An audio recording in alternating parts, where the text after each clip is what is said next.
All right, welcome back, everyone. We have a very special guest here with me. Been trying to get this one done for a while. We have Krystian Sure. Lewis, the former Wildcat for a while, the former Wildcat for Pearl River, and now the Warhawk in the making. Just how you feeling right now? And it's just it's a blessing to come back and play in Monroe. I think just that JUCO detour, it definitely was something that I needed, and I'm glad. And it was probably one of the best decisions I made in my life, and as far as my basketball career, I think it was just a great decision just to go down there and play for a tough coach. And then that JUCO atmosphere is a lot tougher. A lot of people don't understand how that lifestyle is and that style of basketball is. So I think it's made me a lot tougher, coming into this situation, and hopefully it'll carry. You know, we're gonna talk about a lot of things. In this, you just want to first kind of get your thoughts on how is it, being back home. You went away obviously Yeah. to JUCO. How was it, having the opportunity to come back home now? Just being welcomed with it being a new coach. I think I was like it was kind of iffy, and I was trying to decide, where I wanted to go. Previously being signed to somewhere in the Sun Belt, I was familiar with the conference, and so I knew ULM. At the end of the day, ULM is always going to be home, but it's just, with it being the new coach, I didn't know what was going to happen. And man, when they were recruiting me, I got a chance to talk to Coach Cunningham, and man, he's a great guy. Most coaches, when you're getting recruited, like, they don't talk about faith, and so that was one thing that I really enjoyed talking about with Coach Cunningham. Man, he was big in his faith and his walk with God. So for him to just kind of lead with that, it made me more comfortable with him kind of, if he was to be my coach or whatever. But it's just a blessing just to come home and be welcomed back by a new coach and a new atmosphere, and it's exciting to see like a new brand of basketball at ULM. Yeah. Obviously you went away for a year. Correct me if I'm saying it wrong. Poplar, Mississippi. Poplarville, yeah. Poplarville, Yeah. You go away to JUCO for a year. It didn't take long for the offense to roll in after. Yeah. You teared up, obviously making the All-Second team in conference. Mm-hmm. What did you kind of gain from that experience at Poplarville, Mississippi with Pearl River? From just being able to handle your business, knowing I can have that opportunity to go back up if I need to. I think the biggest thing was first, like you just said, like me going down there and handling my business. I went down there and I was able to do what I needed to do. If you go in anywhere and your first mindset is to win, then you automatically gonna get what's coming. What's coming to you. You know what I'm saying? So that was my first initial, like, to just go in and help my team win. That was the first thing. But playing for Coach Oney, like I said, like Chris Oney, some of them may know he coached at Carroll, but going in and playing for him, man, he played at Ole Miss, played at Texas A&M, so he played in the SEC, got experience. His biggest thing was like trying to show me what it was like to be a point guard, because in high school I wasn't. I was a two. I was more of a scorer. And so that transition over into that position, he let me, be able to kind of go through that transition and get better in that position, because he knew at the end of the day, man, when you go Division I, you're going to have to play the point guard spot just because of your height. But he also let me thrive and keep the ability to score, and let me do things in the offense, that I was doing in high school as well. So I think that was the biggest thing, just being out there, away from the city, in the middle of nowhere. like man, you in the middle of nowhere, man. It ain't nothing to do but basketball. So just grinding every day. I was already a hard worker as it is, but it's just like being out there, man. It's nothing but basketball. So that's what I was getting up, basketball, taking a nap, go get up again, basketball. Like, it's just basketball every day, continues. Obviously we want to go back, being away, but you want to start where it did start for you at Wossman. Yeah. And no matter whatever coach you speak to at Wossman, it always comes to the same thing of what it's like to be at Wossman. They say it's a family. Definitely. And you feel that every time you go there, anytime you're at an atmosphere at a game or anywhere, it does feel like family. For sure. From the player perspective, what is it like to be a Wossman Wildcat? Man, uh it's hard to just put it in perspective, like to put it into words, but man, when you got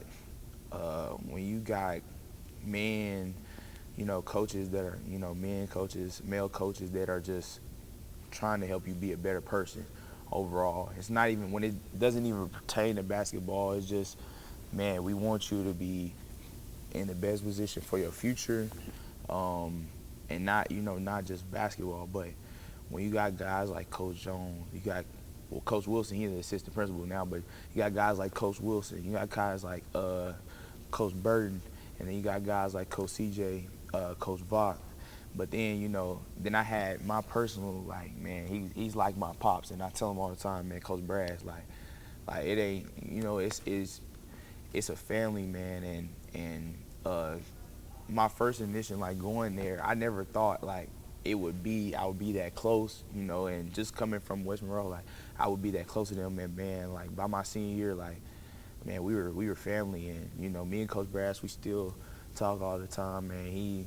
I call all my coaches. They help me decide, what I want to do, taking steps forward. When I went off and played, and I was getting offers and stuff, I still called them like, hey man, like I got this going on at school. Like what do you think I should do with this? And I got all these options, but it doesn't. You need people to be there for you, and those guys have always been there for me through everything. To my teammates too at Wossman, man, like those are my brothers forever. Jordan Comanche, Trey, Zion, man, we talk all the time when we see each other. We compete still, but those are my guys, all my teammates. Big J playing football at UNT, Tristan, all them guys, man, they're my guys. So it's like a family, bro. It's only something like that you can experience, and then you'll understand. You can't understand from the outside looking in. You can only, understand from experience. So, but people from Wossman do know, like, between the community and the ties to Wossman, like, it's just a family. So that's really it. Talking to Coach Phil Cunningham, obviously he has the same issue that your coach Stephen Wossman had, trying to get you out of the gym, trying to, Yeah. You're a hard, effortless worker. Talking about that coaching staff there at Wossman, where you have Coach Brass, obviously Coach Commit, Coach Wilson, but Coach Jones in itself was, is what I would say is one of the best coaches that's ever passed through Northeast Louisiana. Definitely. He cares about his player, but he cares about people, and that's the biggest thing about Coach Jones. But you had a very interesting relationship with him because he trusted you so much. Yeah. Obviously the tongue lashes he got every time you go to the bench. How impactful was having a coach like Coach Jones in your life? Man, so Coach Jones he's definitely probably one of the toughest coaches. He might be the toughest coach that I've had, just because, man, I didn't play my freshman year. I wasn't on varsity. I was a manager, and I recorded and all that, and man, like my sophomore year, I was thrown into the fire. Like he just pushed me out there, man. I was starting my sophomore year, so man, just to, it started my sophomore year that going to the bench, going to the sideline between every player on every dead ball. That started my sophomore year, because I didn't really, I wasn't really caught up with varsity basketball. I was kind of behind the ball as far as like knowing the game and things like that. But I would go to him every time, every dead ball. Hey, man, you got to do this, this, and this, man. He might get on me. He might cuss me out. The gym might be quiet, but, it is what it is, man. He gonna be tough on me because he believed in me. And that's how I think, a lot of people get it twisted, when a coach is yelling at them, and a lot of people don't understand. But for me, it's like, man, that's love. Like, if he not saying anything to me, man, he obviously don't care what's gonna happen, So that was big, just for me to have a coach like that in high school, that I can go to and be like, Coach, like, what do I do in this situation? What do I do in that situation? Like, can you point me to here and there? And that's what I look for when I choose schools. And I talk to him about that, When I was choosing this ULM, I was like, coach, like, man, I need somebody, you know, how me and you used to do it. Like, you know, I can go over there and talk and ask questions, you know, and not be like, man, and should I ask him this or should I ask him that? You know, I need a coach that I can ask questions to. So he helped me with a lot of that, man. He helps me with a lot of my decisions. So, yes, sir. Obviously, you know, the big reason why I wanted to talk to you, you went through something that is very excruciating to think about. Mm. You know, you had a wreck, you know, a couple years ago, picking up, I believe, your brother from school. Mm-hmm. You know, and you had a, you know, I think it was surgery you had. Mm-hmm. Talk to me, walk me through kind of what happened, and, you know, as much as you can, what happened that day, what in the mental process you have to go through mentally and physically to get through something like that, and also be the same, you know, not only get back to the floor, but be the same player that you were. Yeah. So that day was like, it was a little different. But I believe I had workouts that day. I went to go pick up my brother from AU practice at Carroll, and I was coming out of that turn, it's that intersection coming on 165. It's that right turn off Renwick Street, getting onto the highway, and man, like, it was a 4-car collision. I don't remember exactly, you know, the smaller details, but it was a 4-car collision. The person was like just flying, coming under that underpass, that little walk over the bridge. They were coming under there, and they were in like the right turning lane, and they swerved and then came, and then, you know, it hit us. The car hit us, and so we kind of like rolled off to the side where that fence is, and then so my door was like jammed in. I couldn't get out on my side. Like I could barely breathe. Like it was difficult. My brother, like I was just trying to keep him calm, because he was in the back seat and he was okay. He was fine, but I was just like, go ahead and get out the car. Like, go ahead and get out. And so he got out, and so I couldn't get out on my side. So I just took the seatbelt off, and then I got out on the opposite side. I crawled out on the opposite side. So we just sat on the fence for a minute. I called my mom. Man, like I remember her answering the phone. Like, man, it was crazy. And so we only had one car then. We only had one car. I was in the car, so she didn't have a way to get to me. So she was calling all around, trying to find somebody to come get me. I called my coaches, Coach Jones, Coach Brass, Coach Wilson. Like I called all my coaches, and you know, Coach Jones showed up, Coach Brass showed up on the scene, and I got the last ambulance. But man, just like I remember just sitting there like, bruh, like this can't be it. Like that's all I was thinking about. I heard my little brother crying, my mom was crying, and like my coaches was just telling me kind of just breathe and stuff. So it was definitely a difficult moment, you know. But this goes back to that family part, man. Like I showed up at the hospital, and I promise, man, everybody was there. Like anybody that's ever been associated with me at Wossman was there. Like everybody, I swear, my coaches, my teammates, like they sat in the room with me while, you know, like everything was happening. But man, like just to have that support was crazy. Man, then like I ended up getting transported to Shreveport, and they did a real good job there. It took a while for me, like for like maybe a week, I was being wheelchaired, and then like that's whenever I started like got the strength back to walk again and all that. And then man, people were just constantly coming from Shreveport. My best friend Jordan, he tried to stay the night. He had school, but he tried to stay the night. So they were just constantly coming back and forth. I had got love from everybody, and man, the whole actually, like while I was in the hospital, the whole school made a video, and they got the whole school to like make a video about it, man. Like, man, but that's love. Like, and it's not just through Wossman basketball. It's the whole school. Like, people don't know that. Like, you know, they got a whole video. I still got it in my phone, but yeah, like that moment was just crazy, you know. But it made me, you know, who I am today. I knew coming out of that, like I had to go 10 times harder. just to get back to where I was at or where I was gonna be, where I was trying to get to. Like I had to be 10 times better, 100 times better. So I was a little shaky after that, but when I got back into it, got back into the groove, picked up my win, then that's whenever I started kind of, okay, now I gotta go hard. I gotta go harder than the day before. So, yeah. You know, obviously when you made it back to the floor, you know, the grind doesn't stop. You know, obviously the mission is still in your mind at that point. You know, I gave Coach Jones a little bit of, a little bit of it your senior year, making it to the top 28 9 straight times at that point, and he had the proverbial monkey on his back, and so did you at that point. Going all 3 years, getting so close and not getting to that state championship, and then you finally cross over and clinch it in your last final game of high school.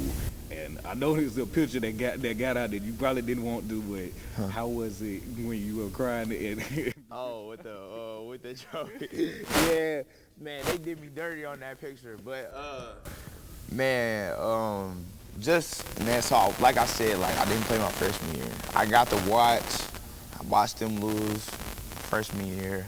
Played sophomore year, we lost to Madison Perel. Played my junior year, lost in the semifinals to Bossier.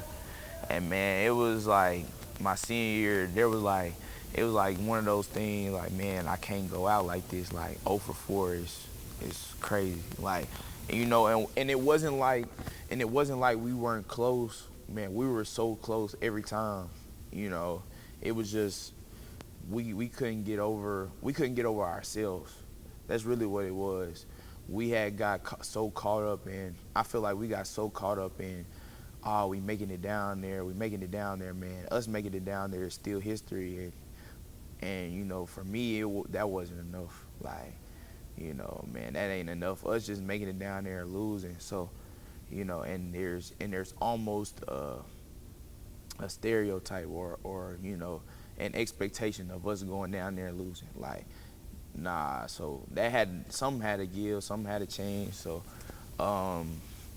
it was really about leadership. It was more about leadership than scoring the points and getting all the rebounds, and it was more about leadership. It was more about giving energy on defense, talking. It was stuff like little stuff like that.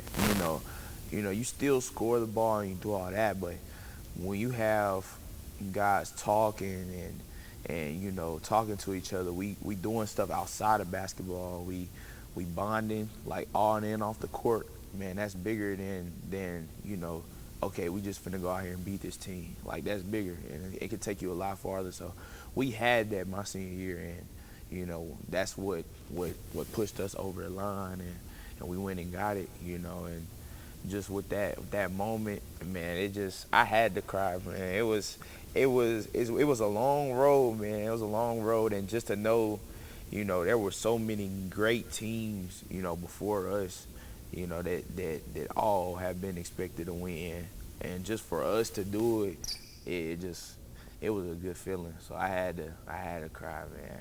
So, yeah.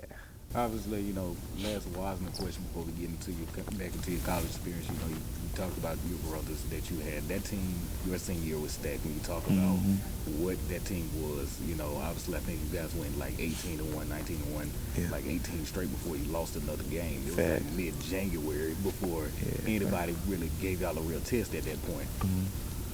Zion Weeks was your teammate for a couple of years, and obviously, he had to go through so many obstacles his senior year. And, I know you was at the championship game this past season when they won again. What was it like seeing him have his moment where he was so doubted and, having to go through so much to where he get his moment just like you were able to get yours? It was definitely good, man. Like the coaches always say, Zion is a good dude. Zion is a very, very great person. Just to see him get that and get that moment, it was big, just because of the role that he played his junior year. Most guys, their junior year, sophomore year, they'll kind of be like, I got 1 year left. I got 2 years left to do this. Like, I'm not tripping if we lose or not. But Zion came in and he was like, almost like an immediate impact, and I feel like he should get credit for that following year before as well, just because of him kind of saying, okay, this is what I'm gonna do. I'm gonna help the team in other ways rather than scoring the ball. There were already so many of us who were talented enough to score a ball. Trey Mason, me, Jordan, so just for him to kind of get his spotlight his senior year, man, that's big. And for him to kind of, take them and push them over that line again and get that back-to-back championship, that was good. After, leave Pearl River, you open your commitment back up. Obviously you were committed to ULL for a period of time, and then you open back up, and then, the offers start coming in. And not just offers from ULM, offers from Tech, offers from Grambling, from cities and schools that you know your whole life. What was it like, being able to say, I'm not only going to be able to come home to ULM, but I'm able to be able to play in front of my family? It was definitely like a hard decision. With Coach Cunningham being a new coach, and I've been around ULM for a long time, and I've seen the ups and I've seen the downs. So it was definitely a hard decision. Man, I had known Coach Jack was there before at Grambling. I had known Coach Jack since I was little. Grew up, and he would come watch me because me and his son would play against each other. Jay Jackson, we play against each other in the reg. So, that was a hard decision with that. And then the coaches at Tech were great guys, man. They got a good staff over there. But just ultimately, man, with this being home, it was definitely the right decision. With a great coach like Coach Cunningham, there was no point in going, 45 minutes down the road when you got something right here. I thought that the things that they were trying to do and the leaps that they were trying to make were greater than just going right away to school trying to make an impact. It'll be an honor to come home and make an impact. You know what I'm saying? Make an immediate impact. That's the biggest thing. Turning this program around. Doing things that haven't been done in a while with this program. So that was the biggest thing for me. Obviously, it's a new energy about ULM now with Coach Phil Cunningham now taking over. He built the winner before, at Troy, and the many years he spent as an assistant helping programs like Mississippi State.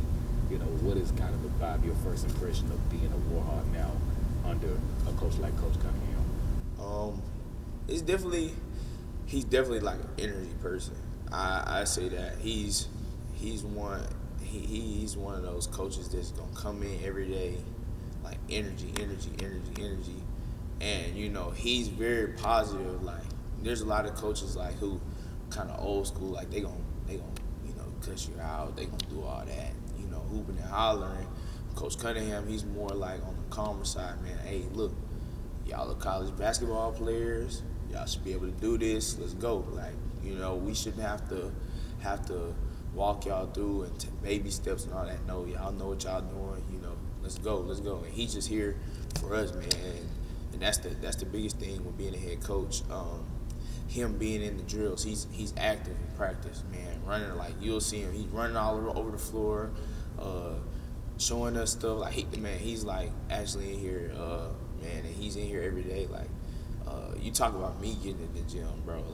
Anytime I'm up here, he can be up here too. He be up here, he be here. So I never have to worry about, man, can the coach come open up the gym? No, anytime I call him, yeah, Krystian, what's up? I can come open up the gym. Anytime I need him to come open up the gym, he's here. So that's the biggest thing with having a good coach like that. He's just a great energy guy, and it's a different vibe. I've seen previous ULM practices, but it's just a different vibe. So.